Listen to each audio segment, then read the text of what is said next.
Hello students, welcome back to your history class. Today we are going to be continuing with our short answer questions that is answered in about 100 words, which is a 4 mark question in your examinations. Okay, we are going to continue chapter 2 over here. We are on question number 12. We will start with the first question. You all know the procedure by now. You sit with a notebook, you sit with a pen, pencil, writing material, your textbook, and your notes. Okay, so what do ancient stories tell us about the civilization of Mesopotamia? Okay, this will be what do ancient stories tell us about the civilization of Mesopotamia? We're going to speak all about Mesopotamia. This is question number 6 in your textbook. Okay, so you're going to speak all about Mesopotamia over here. What all you know about the civilization of Mesopotamia? You will speak in 4 paragraphs over here. And you can include a poem in this so that it sums up very well. All right, so do that. I'll give you a minute. I shall give you a minute and a half, okay?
All right.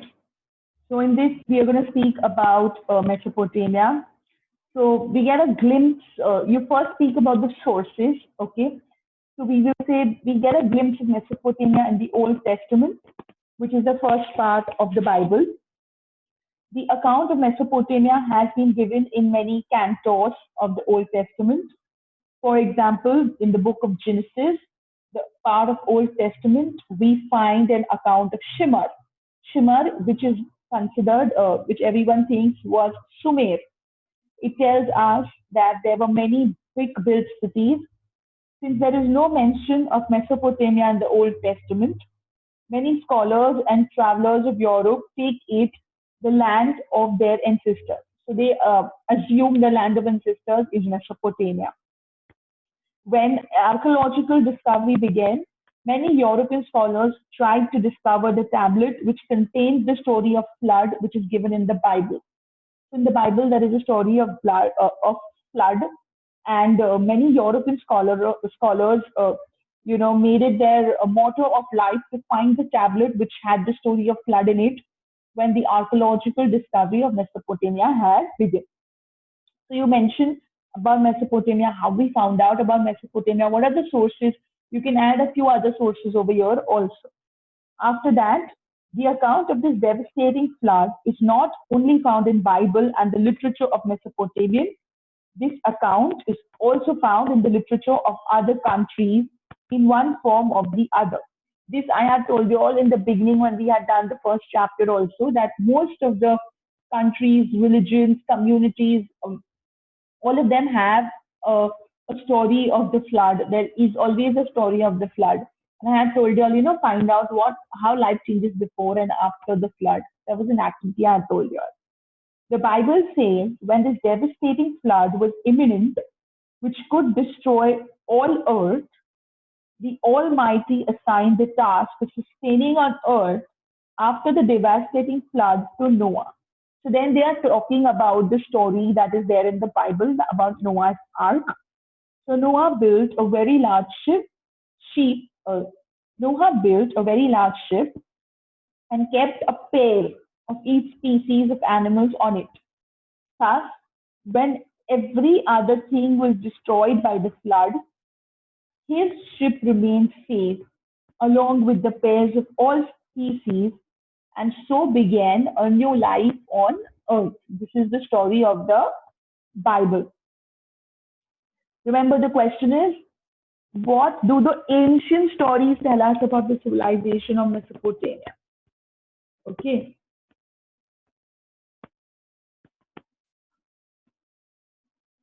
We also find the story of such a flood in the literature of Mesopotamia, in which the character of the savior is not Noah, but it is Ziusudra or Utpatisham. Okay, so there is a similar story in the Mesopotamian literature, only the name is different. The name of the person who saved Earth is different in that. So we find the account of this devastating flood in Hindi literature as well. Indian great epic poet and scholar of great eminence, Sri Jai Shankar Prasad, in his epic poem Kamyani, has described the scene of flood in his beautiful Hindi words like, on the summit of Himgiri, sitting in the cold shade, one man with wet eyes was watching the deluge. Under him was water, above snow. One was liquid, the other was condensed. The dominance of one element, say it either inanimate or animate. This was this poetry by Sri Jai Shankar Prasad. Of course, his poetry was in Hindi, and this is a translated version. Okay. So basically, this question can also be asked that discuss the ancient stories of floods, and you will have to speak about it. So it's better if you do a little research on this and keep, flood stories in different civilizations, in different literature. Okay. Next, what is pictographic script, or how was the Mesopotamian script different from other or contemporary scripts? I repeat, what is a pictographic script, or how was the Mesopotamian script different from other contemporary scripts like Egyptian and Chinese? Okay, both of these will have the same answer. Again, I'll be waiting for 1 full minute. Okay, there are 3 points in all. So I'm going to wait for 3 full minutes before, 1 full minute before I begin discussing this answer.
All right. Okay, so in the beginning, each object and idea. So we start with how did script come into being? So in the beginning, each object and ideas was represented by a picture. The method of using pictorial symbols for objects and ideas was called the pictographic script. So you introduce pictographic script. Then the Egyptian script is known as a hieroglyphic script. It has 24 signs, each used to represent a consonant. There were no vowels, and to avoid any confusion, they also used several other symbols and pictures. They had also learned how to write in ink with a red pen on a papyrus leaf. Such bundles of papyrus leaves have been found at several places. So in the Egyptians, they had started writing with ink, and they had some 24 alphabets or signs, you can say, and these letters, and they did not include vowels, and they used many other signs and pictures to remove any misunderstanding. Number two is the Mesopotamian scripts. Then we speak about all the three scripts. We speak about Egyptian, we speak about the Chinese, and we speak about the Mesopotamian. We don't really have a lot of information on the Chinese. We can do a little research and keep 2-3 points handy. The Mesopotamian script is known as the cuneiform script, as it was neatly written with the sharp end of a stylus. They used to write on flat clay tablets, which were dried in the sun before being baked. Several such tablets have been discovered at several places in Mesopotamia, and the script had about 350 characters. If I'm not mistaken, Chinese script has around 65,000 characters. Okay, number three. While the Egyptians and the Mesopotamian scripts were written from right to left, the Chinese script was written from upside to down. In the beginning, a particular sign was fixed for a particular word, but gradually the whole idea began to be expressed by a particular symbol. The Chinese script has almost 40,000 signs, and it has no alphabet. So basically, the symbols over there, one symbol represented one word, and later on, one symbol started to represent an entire idea. So, for example, let's say there was a symbol that represented cat. There's a symbol that represented sleep, and then there was a symbol which represented the cat is sleeping. Okay, so the script was getting evolved from words. It started moving to ideas, and it has 40,000 signs. But I remember I had a friend who was learning this. Okay, I think he was learning Chinese or Mandarin, and he told me there are 65,000 characters. So that's too much even today. In fact, there are so many Chinese who don't know their entire language because it is pretty difficult. Okay. Next question. How can you say that there existed close trade relations between Mesopotamia and its other early contemporary civilizations? How can you say that there existed close trade relations between Mesopotamia and its other early contemporary civilizations? Another minute, and then I'll discuss the answer.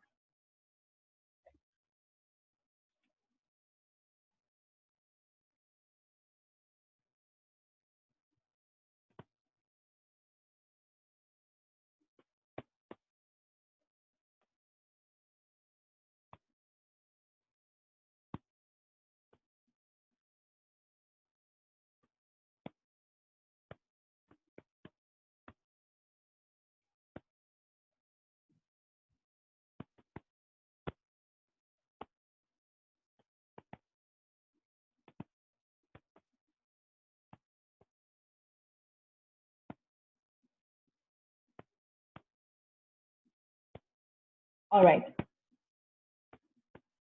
You can pause if you've not been still able to find the answer. There is enough evidence to prove that the people of early civilization had trade relations amongst themselves. Many sites in Mesopotamian seals, beads, and monkey heads painted on a pin, which undoubtedly belongs to the Indus Valley, have been discovered. These things could not have reached there unless there was some sort of trade relations between the two people. So, at many sites in Mesopotamian fields, in many sites, in the Mesopotamia. There are seals, there are beads, there are monkey heads uh, painted on pins, which actually belong to the Indus Valley civilization. Okay, so there is no way that these things would reach Mesopotamia unless they had trade relations with the Indus Valley civilization. Ruins of harbors have been discovered at Lothal in Gujarat, which evidently point to the fact that Indus Valley people had trade relations with other people. So we have found the ruins of a harbor in Gujarat. That means if there are ruins of, a harbor, that means definitely there existed a harbor, and if there was a harbor, that means trade relations existed. In Mesopotamia, the king and the governor themselves supervised the articles of export, which clearly points out to the fact that their gods were certainly sent to the that their goods were certainly sent to the people of other civilizations. So, in Mesopotamian literature, we have seen that the governors and the kings themselves used to supervise the export. We have found the literature of it. That clearly points out that definitely the goods were being sent out, export was taking place from Mesopotamia. Okay, and of course, if they are exporting, there are people who are importing. So at that time, other early civilizations would only be the clients, right? The Indus seal bearing an inscription of boats makes the archaeologists conclude that the Indus traders used to sail through the Persian Gulf of Mesopotamia. So there's a seal found in the Indus civilization which has the inscription of a boat. And that clearly means the boats existed. That means they used to sail through the Persian Gulf of Mesopotamia, and that means trade existed. The Egyptians too ships to uh, possess ships to import luxury goods like oil, sand, silver, and timber, etc., which they got from Mesopotamian and the Indus Valley people. The Egyptians also possessed ships to import luxury goods like oil, sand, silver,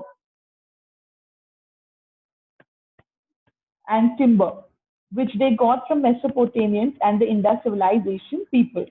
Okay, so these evidences are more than enough to say that trade existed. So with this, I'm ending today's class. Next class, we start with question number 15. No homework. You don't need to sit and find the answer and keep. We will do it next class. All right. So stay home, stay safe, take care, and keep studying. Thank you.